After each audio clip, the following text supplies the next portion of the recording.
Jeremy Clarkson has revealed that he has a new love for podcasts. In his column for The Times, he revealed that he has weekly offers inviting him to host his own podcast, but wrote, "I would rather nail my tongue to a piece of wood." But in typical Jeremy style, he couldn't resist making a dig at TV presenter and podcast host, Gary Lineker, when discussing how much money a podcast host can make. He writes, "Sure, I've been told that Alistair Campbell and Rory Stewart are trousering £70,000 a month for talking to each other once a week, and that Gary Lineker has become richer than Croesus for talking to Alan Sugar about his favourite goals.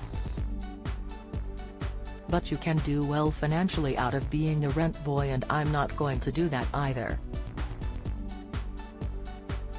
Read more.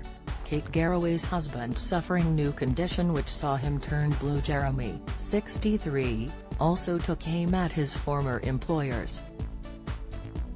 He questioned that if podcasts were full of intelligent people saying interesting things, then where did that leave the BBC?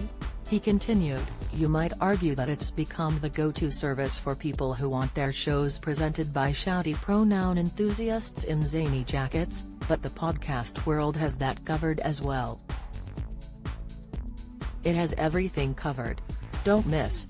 Rachel Stevens fires back over expectations when she did Strictly. Reaction: Philip Schofield's replacement details what people need to know about Holly. Latest: "A lot of people have grown up with me, the career of Bonnie Langford." Insight: the BBC ended their working relationship with Jeremy Clarkson in 2015 when it was reported that Jeremy was responsible for an unprovoked physical and verbal attack on a colleague.